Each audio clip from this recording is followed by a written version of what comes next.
Welcome back this morning. David Flowers from David Flowers Therapy is back for another segment. Today's topic, how to be irresistible to your partner. Okay, It's morning television. You talking steamy texts or what are we talking about this morning?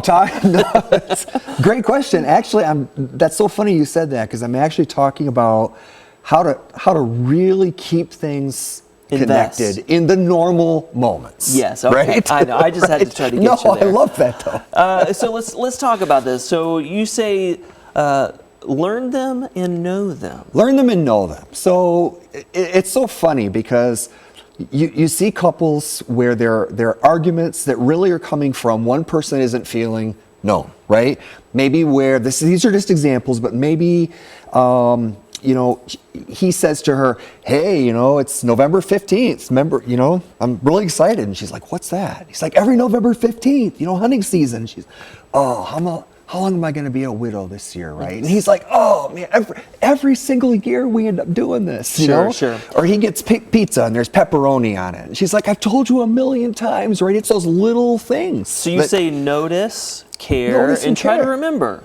Absolutely, right? Those need to be priorities, right? The things that are important to our partner don't have to be important to us. We just need to treat them as if they're important to our partner. Sounds simple enough, but it makes sense. Yeah. Sometimes those little things do matter. Oh, they're huge. And then you say, this seems obvious, but share fondness and admiration. I mean, I know sometimes in relationships it's easy to get a little complacent, but talk about why it's important to keep sharing that fondness. Yeah. Well, I love what you just said, right? Sharing fondness and admiration is about the battle against complacency, right? The easiest thing to do in marriage is just kind of let things slide. And usually for good reasons. We're busy, we have bills to pay, there's the kids, there's a lot of life distractions. And we have to attend to those things.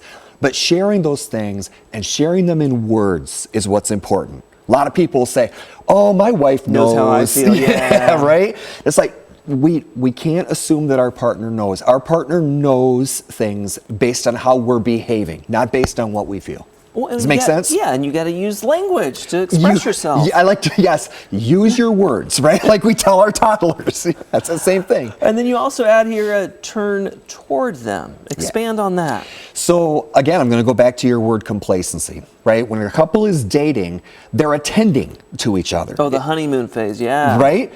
In fact, they're attending to each other fairly intensely. And we look at two groups of couples. We look at a group of, a few hundred couples who are really well connected and thriving, and another group of couples who say, hey, we're really struggling.